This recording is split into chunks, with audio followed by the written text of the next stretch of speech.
Today I've created this warm copper eye with a purple wing on both sides. To make sure you don't miss out on future tutorials, be sure to hit the notification button.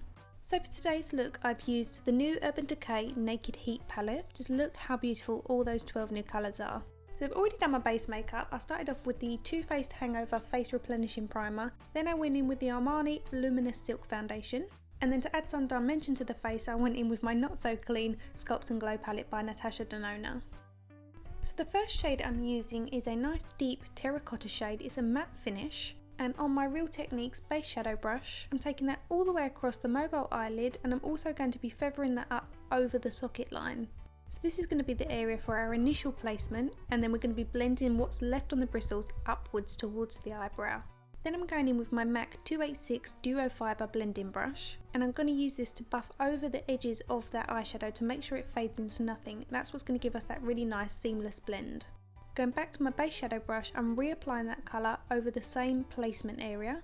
This is going to build up the intensity, and then we go back in with the 286 Duo Fibre brush and blend the seams again. Depending on your eye shape, you can adjust how high you take this colour. Once you've done both eyes with 2 layers, it should look something like this.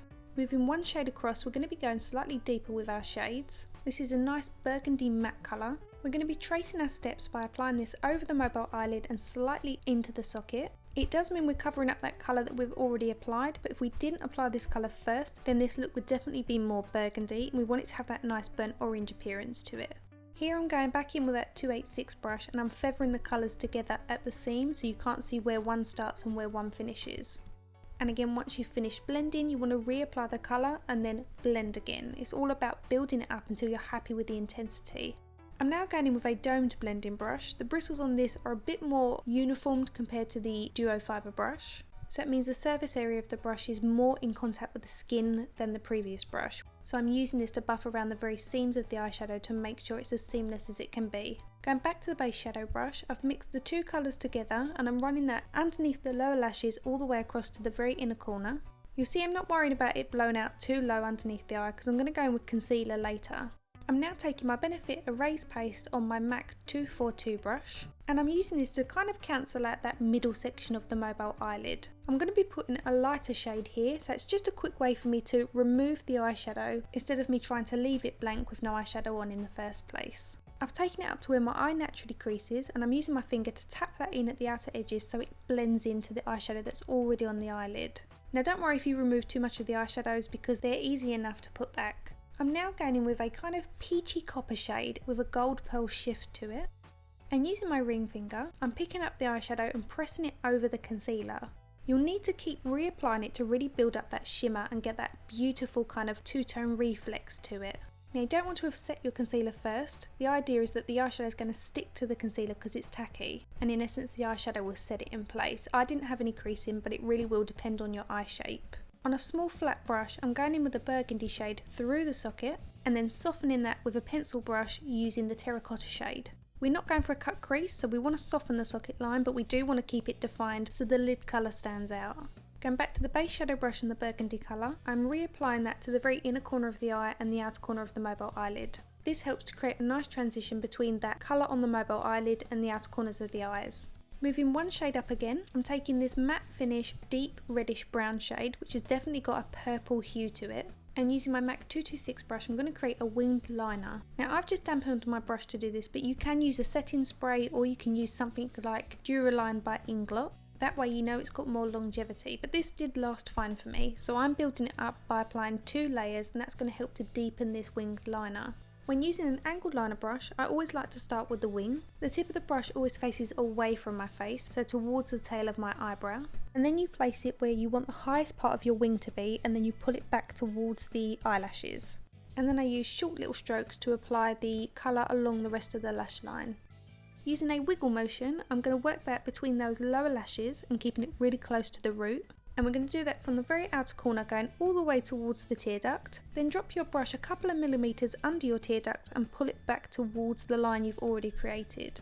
For a nice highlight on that inner corner of the eye, I'm taking this ivory shimmer shade mixed with the copper and placing that along the tear duct above that inner wing and also on the very inner corner.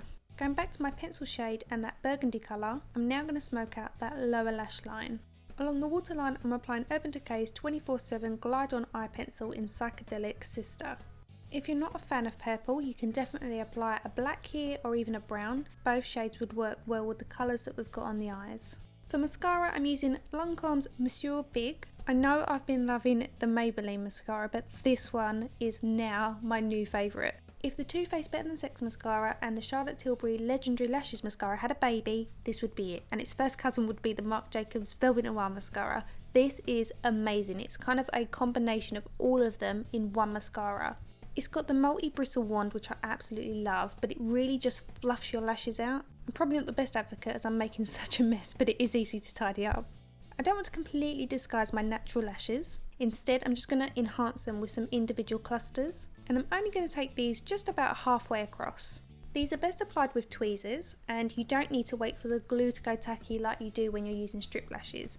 You apply a tiny bit of glue to the very edge of the lash, and then you lay it directly on top of your own lashes, pushing it towards the root of your lash, and it will dry clear in its own time. So I'm using longer ones on the very outer edge, and as we get towards the middle, I'm using slightly shorter ones. This is going to give me that nice winged out effect, and the lashes on the very inner corner are going to be all my natural lashes. If you get the odd one that stands upright, just give it a little pinch with your tweezers. Then I'm going back in with the same mascara and applying that to my lower lashes. I'm also going to blink onto the mascara wand just to apply some more at the very root of my own lashes. For concealer, I'm using Benefit's Buoying Airbrush Concealer. If you haven't tried it, definitely give it a go when you go to a Benefit stand. It's very lightweight and undetectable. It's not oily or greasy. It just seems to be quite unique. This is a new blush and highlighter quad by Gosh, and I'm going to mix these two shades together for my blush. I'll leave the name of it in the description bar for you. Gosh products are available at Superdrug and they're really affordable. I like to apply the colour and then knock it back with my foundation brush so it's not as intense. Peached by Too Faced would work beautifully with these colours on the eyes. I wanted to quickly show you these. This week I received these NYX Cosmic Metal Lip Creams. If you're looking for an affordable metallic lip, then definitely check these out. They're really beautiful and the colour range is really stunning. I'm going to use another new product. This one is the Melted Latex High Shine Lipstick by Too Faced. The colour I'm using is Hopeless Romantic. This is beautiful and it goes so well with the colours we've got on the eyes. It's a kind of muted peachy beige. For a little added twinkle, I'm using Dandelion by Benefit. I'm adding that to the tip of the nose and a small amount to the ivory copper that we've got on the inner corners of the eyes. And even though I'm not really a fan of the highlight under the arch of the eyebrow, I am applying a very small amount there and also to the tops of the cheekbones. I like that this isn't too frosted and in your face. If you blend it out, it's really subtle and just looks really pretty. What do you guys think of my hair? I've gone a tiny bit lighter and I've brought my balayage up a little bit higher. Let me know your thoughts in the comment section below. I really hope you've enjoyed the tutorial. Please give it a thumbs up if you have. If you're already subscribed, why not hit the notification button so you can be alerted when I upload. But for now, if you missed last week's tutorial, it's on screen for you, as are my social handles if you would like to follow me outside of YouTube. Thank you for watching and I'll see you again soon. Bye!